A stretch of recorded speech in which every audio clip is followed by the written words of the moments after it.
Hi friends, welcome to Sonia Battan non veg kitchen. और आज मैं आपके लिए लेकर आई हूँ ये डिलिशियस मटन कोरमा बनाने की रेसिपी। कोरमा यूँ तो बहुत ही पॉपुलर, बहुत ही फेमस रेसिपी है, लेकिन सबके अपने अलग अलग तरीके हैं इसको बनाने के। कोरमा जब भी बनाया जाता है तो ज़्यादातर ये परेशानी हो जाती है कि उसमें ऑयल की क्वांटिटी इतनी हो जाती है कि ग्रेवी तो नज़र ही नहीं आती। तो इसका जो है सोल्यूशन मैं लेकर आई हूँ इस रेसिपी में, जो शेयर करूँगी आपके साथ।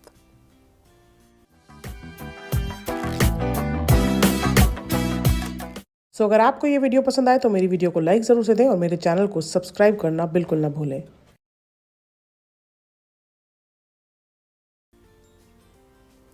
तो शुरू करते हैं। इसके लिए मैंने यहाँ पर 1 किलो ये मटन के मीडियम साइज़ के पीसेस लिए हैं। साथ में मैंने ये 3 बड़ी प्याज जिसको स्लाइस कर लिया है फाइनली। तो इसके लिए कोरमा मसाला बनाएंगे, जिसके लिए 3 से 4 तेज़पत्ता, 1 दालचीनी का टुकड़ा, 3 से 5 ये हरी इलायची, 3-4 बड़ी इलायची, छोटा सा ये जायफल का टुकड़ा और थोड़ी सी आपको लेनी है जावित्री। बहुत ज़्यादा जायफल जावित्री नहीं लेनी है। 3 से 5 ही लौंग, हाफ टेबल स्पून ज़ीरा और 1 टीस्पून ब्लैक पेपर। तो इन सब मसालों को हम ड्राई रोस्ट करेंगे। जब तक हम इन्हें ड्राई रोस्ट करते हैं तब तक हमने यहाँ पर 1/3 कप तेल को गर्म कर लिया है, जिसमें ये प्याज को स्टर फ्राई करेंगे जब तक कि प्याज हमारी अच्छी ब्राउन नहीं हो जाती।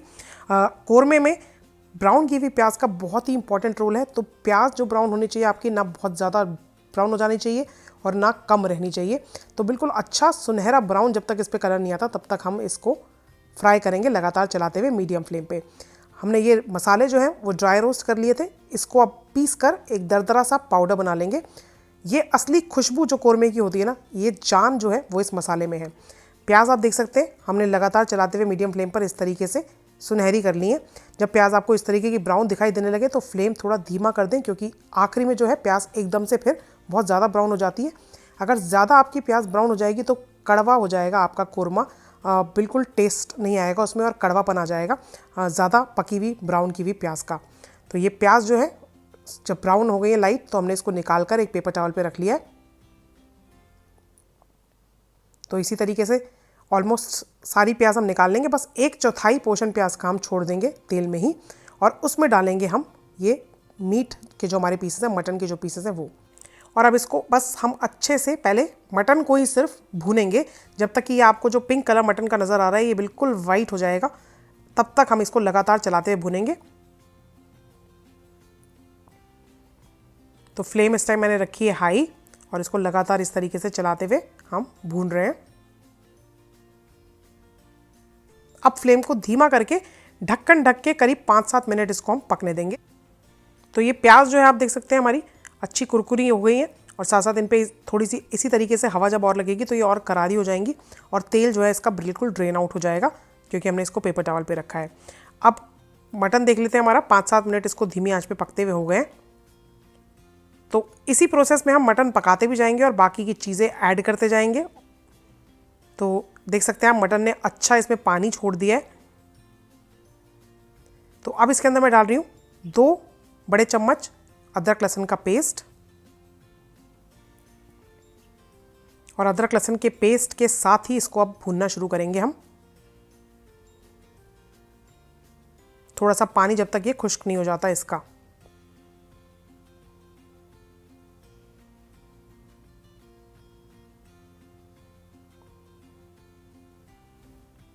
तो साथ में इसमें डालते हैं पहले नमक और सूखे मसाले। 2.5 चम्मच इसमें मैं डाल रही हूँ लाल मिर्च पाउडर, आधा चम्मच हल्दी, 2.5 चम्मच ही धनिया पाउडर,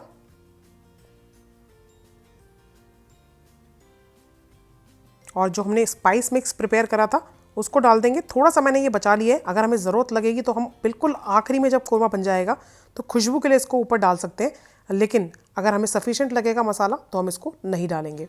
तो आप चाहें तो इसको प्रिपेयर करके एक बॉटल में स्टोर भी कर सकते हैं, और जब भी कोरमा बनाएं आप इस मसाले का इस्तेमाल कर सकते हैं। तो ये अच्छे से हमने सारे मसालों के साथ इसको मिक्स कर दिया है। अब धीमी आंच करके फिर से ढक्कन ढक के हम इसको पकाएंगे करीब 10 मिनट तक। तब तक जब तक हमारा मटन जो है पकता है तब तक हम ब्लेंड कर लेते हैं जो हमने प्याज ब्राउन करी थी वो, और 10 से 12 काजू, उसके साथ 2 टेबलस्पून दही। थोड़ी सी प्याज हमने अभी बचा कर रख ली है जिसको हम सिर्फ क्रश करके डालेंगे, बाकी प्याज को हम अच्छे से ब्लेंड कर लेंगे। तो कोरमे का असली सीक्रेट इंग्रेडिएंट जिसकी मैं बात कर रही थी वो है काजू। थोड़े से काजू का एडिशन कोरमे में इसका टेक्सचर, इसके अंदर रिचनेस तो ऐड कर ही देते हैं। साथ साथ जो ग्रेवी में एक थिकनेस आती है जो अक्सर कोरमा में मिसिंग रहती है, सिर्फ ऑयल ऑयल नज़र आता है, ग्रेवी नहीं मिल पाती है, तो ग्रेवी की जो थिकनेस आती है वो आती है इन काजू से। तो ये अच्छे से हमने पीस कर तैयार कर लिया और इसके अंदर अब डाल दी हमने 1 कप और दही, और जो बची हुई प्याज थी थोड़ी सी जो हमने बचाई थी उसको क्रश करके डालेंगे, उसको ब्लेंड नहीं करेंगे। क्रश करी हुई प्याज का बहुत ही अच्छा रंग आता है कोरमे में। ये जो ब्राउन की हुई प्याज है इसको सिर्फ क्रश कर कर आप डालें कोरमे में, और आपका कोरमे का रंग जो है वो बहुत ही लाजवाब आएगा इससे। तो थोड़ी सी ब्लेंड करी हुई और थोड़ी सी क्रश करी हुई का कॉम्बिनेशन। अब देख लेते हैं मटन। आप देख सकते हैं बिल्कुल तेल इसमें से अलग होने लग गया और मसाला बहुत ही शानदार नज़र आ रहा है, रंग भी बहुत ही अच्छा आ गया है। लेकिन असली कोरमे का रंग आता है जब प्याज वाली दही डाली जाती है इसमें, और इसमें हमने डाले हैं काजू। तो आप देखेंगे कि कितनी थिक इसकी ग्रेवी जो है वो बनकर आएगी। तो मटन में अभी कसर है पकने में, तो इसलिए इसका ढक्कन फिर से ढक के इसको पकाएंगे। दही डालने से पहले आपको मटन को कम से कम 80 to 90% तक कुक कर लेना है। ये बहुत ही ज़रूरी स्टेप है क्योंकि दही के अंदर काजू भी हैं, और दही जब आप डालेंगे उसमें मटन जब पकाएंगे तो बहुत देर तक आप उसको नहीं पका सकते, वरना दही जो काजू वाली है वो लगने लगेगी। इसलिए आपको मटन को पहले कुक कर लेना है धीमी आंच पे। करीब करीब 40 to 50 मिनट्स आपको मटन को पकाने में लगते हैं। आप चाहें तो प्रेशर कुकर में भी कन्वर्ट करके ये रेसिपी बनाई जा सकती है, तो आपका जो काम है वो जल्दी हो जाएगा। लेकिन धीमी आंच पे पका हुआ मटन का जो टेस्ट है वो अलग ही होता है। तो बस हमारा मटन जो है 80 to 90% तक जब कुक हो गया तो मैंने इसके अंदर डाल दिया दही, और आप देख सकते हैं दही डालने से कितनी थिक सी नज़र आ रही है हमारी पूरी ग्रेवी। अच्छे से इसको मिक्स करेंगे धीमी आंच पे ही।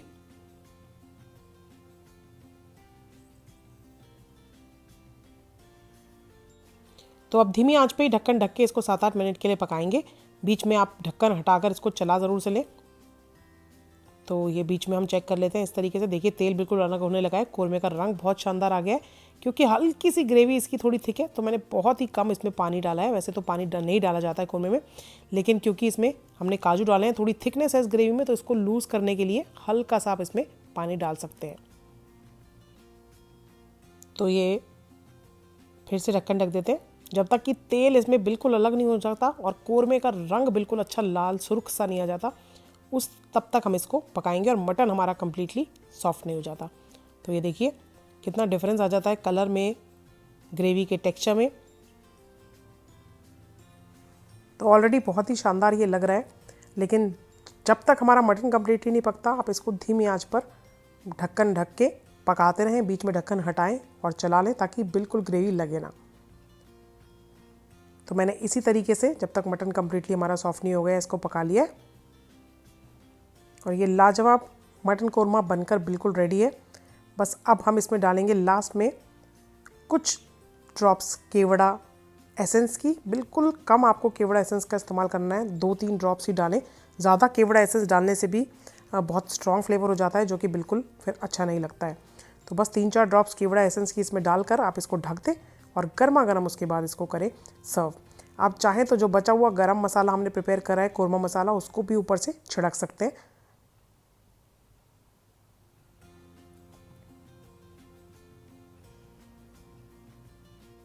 तो ये डिलिशियस मटन कोरमा बनकर बिल्कुल तैयार है। गर्मा गर्म सर्व कीजिए इसे रुमाली रोटी के साथ, खमीरी रोटी के साथ, बिरयानी, पुलाव, सबके साथ ही इसका बहुत ही अमेजिंग कॉम्बिनेशन है। तो बस बनाइए और इन्जॉय कीजिए इसे अपनी फैमिली के साथ। मैं जल्दी मिलती हूँ एक और नई रेसिपी के साथ। तब तक इसे बनाइए, खाइए और इन्जॉय कीजिए, और मेरे चैनल को सब्सक्राइब करना बिल्कुल मत भूलिए। God bless, bye bye, take care and stay safe.